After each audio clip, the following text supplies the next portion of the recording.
Welcome to Behind the Whistle, the podcast and video cast of elite level referees and members of WWR, so that you can get a better understanding of who that person is behind the whistle. Welcome to another episode of Behind the Whistle. Today we have a special guest where we've reached out to the depths, and I haven't even talked to him in probably over 2 years now. Please welcome Alexandrescu to the show. And I am so excited because for me, this is like catching up on old times. Adi, welcome to the program. Thank you so much for joining us on another episode of Behind the Whistle. Nice to meet you, and for myself, it's a big honor to be your guest, let's say. Well, this is fantastic. So Behind the Whistle gives us an opportunity to kind of learn about our members and who they are and what they are away from the pool deck, because we only know us as referees, maybe in whites on the side of the pool deck and on the catwalk. So Adi, tell us a little bit about yourself, where you come from, and kind of what makes up Mr. Alexandrescu. So I came from Romania. I was born in the city which also I live now, Oradea. It's a small city, but nice one. I think it's one of the smallest, but one, in my opinion, the nice city from Romania. I was born in 6 February. I start water polo at 9 years old. I was a player, but I must quit from water polo early in 1992 because I was very ill. I make a sinus. It's correct? Yes.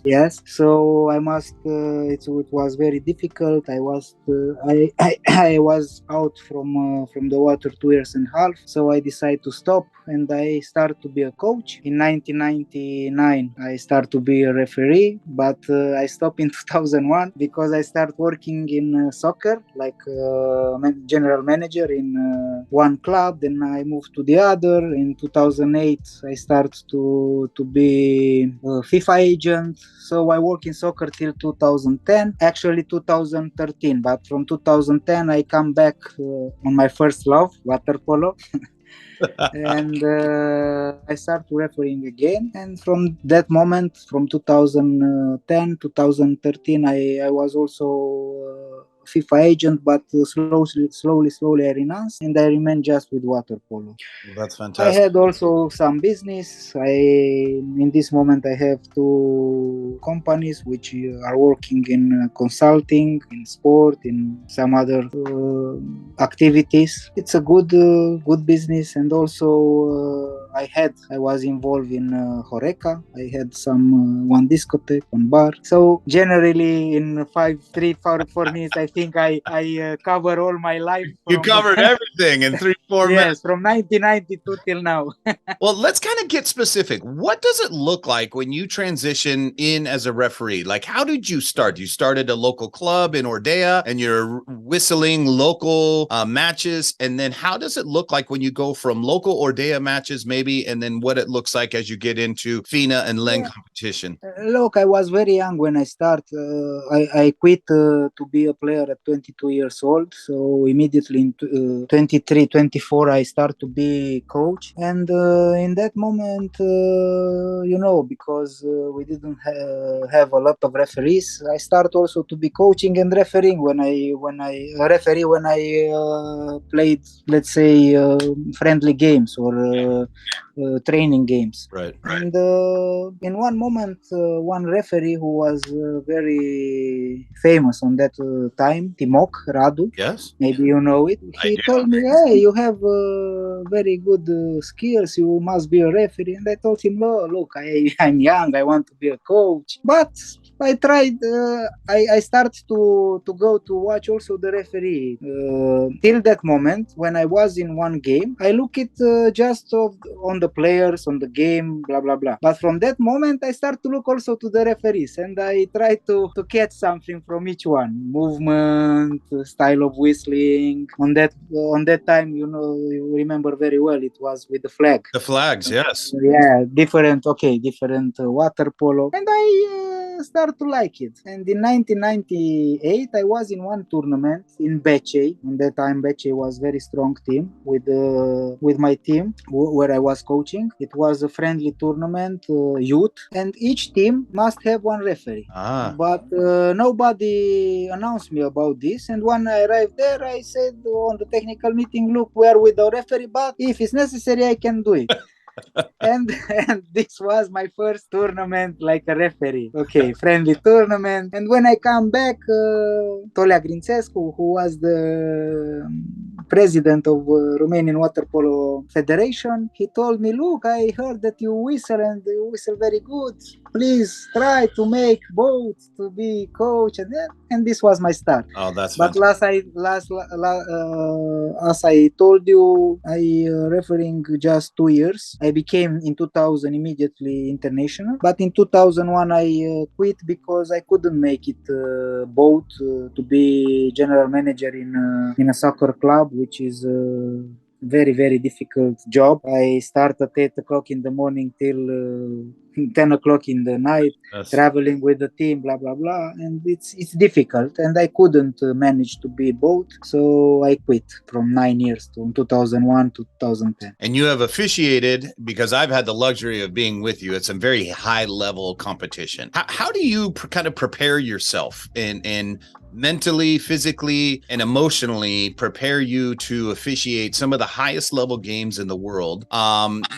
Had some incredible assignments, and so what does that look like to prepare yourself? It's from outside can look very easy, but believe me, it's not that it's not difficult, but it's a hard job from my point of view, because also when I speak with the young referees, I told them that in my opinion now, if you want to be, because the game, all the sports generally in the sports, not just in water polo, everything was increased: the speed, the movement, the level of the players. So also the referees must involve themselves in this kind of work, like a player. So what I have done on the beginning of my career, second one from 2010 to now, I start first step, it was to improve my signalization, and I do it at home with my wife or in the mirror, and also I tape all my games which I officiated, and I tried to look and to be the most efficient criticize of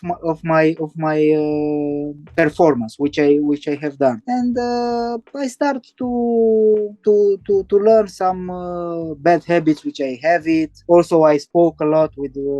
I was very lucky because I had the opportunity to whistle with some big names of our sports, like referees: Caputi, Brăgulian, Tulga, Margheta is still now, Stavridis, you. And from each, I forget for sure some names, but I appreciate a lot their help. And for myself, it was how to say, I look them like a god, like you look the god, because all the time you can learn something, and they are not just big names and very big referees, but also for myself, they are friends and they are part of my family, let's say, because were very open, and they explained me what I made wrong, what I can improve. And after that, I spoke also with some coaches, and I learned from some coaches that it's good for the referees also to look and to teach some skills of the players, to know exactly like they have like they made the analyze when they have, for example, team A have a game with team B. Yes. And the coach of team A, of course, he made the analysis of the team B, and then they prepared the players about what player number 11 do it, what player number 2. And also, I when I go to the big competition, I try to follow the teams which are involved, and to teach something about the players, which are they, how they behave, how they want to trick the referees. So behind behind our work, I think it's a lot of practice. You must practice a lot. You must try to be better. It's not everybody when they speak about the water polo referees, okay, they say, what, it's so difficult. They go there, they walk on the catwalk, and that's it. It's very difficult. First of all, I think we are the only team sport in the world where when we whistle, immediately in the same, not 1 second, in 1 milliseconds, you must decide what to whistle. In the other sport, let's say handball, basketball, especially soccer, it's a little bit easier because you whistle and then you have 1-2 seconds when you run to the place where it was the penalties, yes, or the mistake. Yeah, and you can think and to decide. Yes. But in our sport, it's not like this. When you whistle, you must decide. And also, you sometimes when we see what it's happened, we know what for sure 100% what was happened. But Right. if when we whistle this and just ourselves and maybe the coaches or 3-4 person more from the pool understand what we whistle, this is a bad whistle. This is a bad interference with the game. Right. You know very well my my concept about whistling, that now one referee in water polo must be just 10% or maximum 10% referee. The other 90% must be spectator, player, coach, and delegate. Because when you whistle something, at least 75% of these people must understand what you whistle. If they don't understand, even if it's correct, it's not good. That's right. That's right. And I think you've done an incredible job of that. I would say that if you watch Adi's games, and you can find games on YouTube that he's officiated, probably one of the biggest things that I have taken away from you is your deck presence, your mannerisms, and your hand signals and whistles, because you have practiced so much and it becomes very, very obvious. I remember a game whistling with you in Hungary in the semifinal game, and everything was very crisp, and there was no question about what you're calling at any given time. And so that is one thing I have always taken from you, is that to practice what you do so that way when you go onto the catwalk, everything is crystal clear so that the fans have no misunderstanding. They understand completely what you're whistling, and it makes everything much easier. And the referee starts, like you said, starts to disappear, and the game starts to develop by itself, and the referee is just a small part of it. I do want to touch on one thing, because you are such an incredible businessman and your brain works at another level, and I love that about you. You're an incredible marketing guru, and one of the things that was so critical, I want you to talk a little bit about why WWR was important to you. We started this in a back alley in Rome, really, as a conversation, and we come from there. Well, actually, it starts in Shanghai, then goes to Rome, and then and this was couple years of conversations. But you were such an integral part of making sure that we continued to move this forward, to have an association. Why was it important to you? What is WWR? For me, it was important because first of all, it was my biggest tournament, my first big tournament in my life. It was a world championship in Shanghai, and I remember very well, 2011. And arriving from another sport, from soccer, where the level is different. It's a business. It's not a sport. Soccer in this moment, it's a business. I learned a lot of things watching this movement, this sport, and I try to implement, because I must repeat it. I found there a group, a family, which I was impressed. I talking now about the refereeing with Johnny Lonzi included, because he lead it, and talking with Boris, with Bregulian, with Caputi, with you, with the others. I saw that everybody wanted to make a step forward, one step in the front, to don't remain, because all the other with all the respect which I have, but all the other association which the referees was created in the past didn't reach a high level, or a good level for teaching the new refereeing to be recognized from the land, and especially from the FINA. And I was very excited. And first step, if you remember, which I I was talking about, because to be honest, on that moment I was not afraid, but I was ashamed to speak about the rules, or to speak about how the referee can behave when I had this monster in the front of me. I spoke about the ex-referees. Yeah. I was ashamed to give my how to say my opinion. But if you remember, I spoke about our dressing code, that we must change, we must came, and I was the first one which I came with this jacket, tie, and the shirt, which was immediately agreed about the members, the old members, and we start from this point of view. And I was very proud when after 2-3 years, when we all of us appear on one technical meeting, let's say final 8, final 6, final 4, European Championships, World Championships, Olympic Games, dressed like we were now, and everybody say, wow, why you are gentlemen? Yes, we are gentlemen, we must be. Yeah. And I like that the spirit and the ideas which VVR had on that time. And what I like in this moment, that we didn't lost our identity, and we continue in this way. Okay, for sure, without the engine of Boris, this will not happen. Correct. Margheta. But I think all of us have a small influence in everything, and I am proud that I was vice president on this association, and now I'm member of the board. Unfortunately, I couldn't be anymore vice president because of my the other duties which I have at my home. But with my soul, and I told to Boris, even if in one moment I will quit or I will be out from water polo, for sure, if WWR will continue, I will support this association till my end of the life. That's fantastic. And I think that's what's so, I mean, I feel that from you. I mean, if you've not met Adi in person, his energy and his love exudes him, and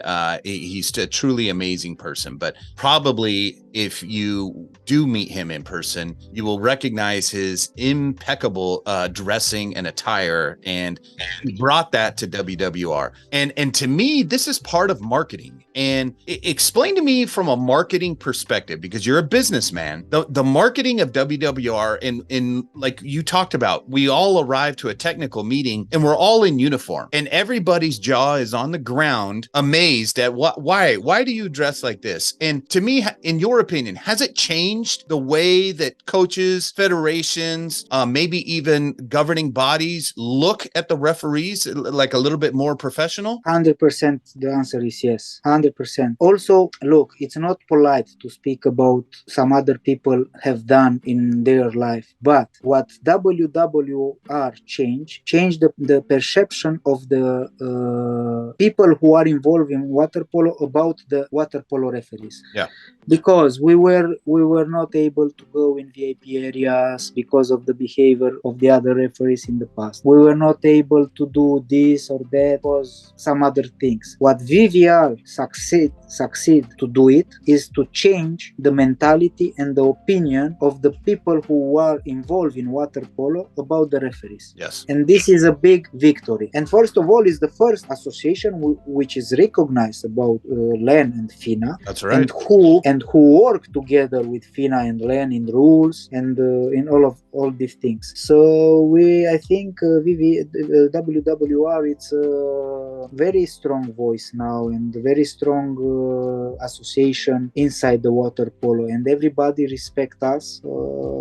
And this is a big success, a big victory, a big I don't know how to say. First of all, I apologize because my English is not so good like yours. Okay, but you're doing fantastic. If you need to speak in Italian, we can work with that too. But, Yeah. So no, I'm very proud about what this association made in last 9 years. Okay, from the beginning, from 2011, from last 11 years, but especially after London, we start very very strong, not yes. aggressive, but strong with good concept, with our way, and we didn't make left or right. We continue straight. and you remember very well that in some moments we had some obstacles. Yes. But we continue in our way, and we didn't make left or right. No, That's right. we had our concept in our mind, and we continue to fight and to be on the same way. That's right. That's right. And you know, the time fix everything. So I think we arrive in one point that all of us, all the members, can be proud about our association. And I agree. And I think the executive committee has done an excellent job to really continue and promote and have an association that all members can be proud of. And really it's fantastic to travel the world and basically how important the association has become to connect all the members from throughout the entire water polo community. It is interesting to watch my colleagues from South America cheer on our referees who are officiating the final eight or European championships. They have a connection with them because they are WWR members. And so for me, that's really neat to see. And you're a big part of that. I want to kind of ask you and I don't want to take up too much of your time. What can we see? What's the next part of Adi's future here as we come in and see you around the world, and where do you think we need to move WWR and officiating to continue and promote the sport? So first step will be I will be present in Split from 25 August to 11 September, and then we will see. I don't know if I will continue or not. It's not depending just on myself, depending also of Fina and Len. Correct. If they need me and if they appoint me, I will be present for sure. That's fantastic. I try to always to be part of the tournaments I like, and my goals now, my target is to find and to teach, first of all to find, and then to teach the young referees, and to have some other big names in the future, because unfortunately we suffer a little bit on this on the number of the top referees. Yes. But we need also the help of the Fina and Len, and I think that we will got it to be this job because it's not a job, to be this job interesting also for the young, because this is the life, this is the society. Everybody run for the money now, and if we don't do something on this sense, on this way, I'm afraid that we will not find some other guys to spend their life, to spend time and money, because we like referees, we spend a lot of money, we don't win, but it's okay. But in these times when everything was changed in the world, and it's a continuously run about the money. Yes, it's difficult to find in the new generation guys who can spend 20 days from their job. If this activity like a water polo referee will not be remunerated, right, somehow. We have like association, we have everything in our mind. We made the proposal, we were in touch with the ex-committee of FINA. Now they change, and we try to do again to speak with them and to find a solution. If they want it, for sure we will do it. Yes, there's but still we will see.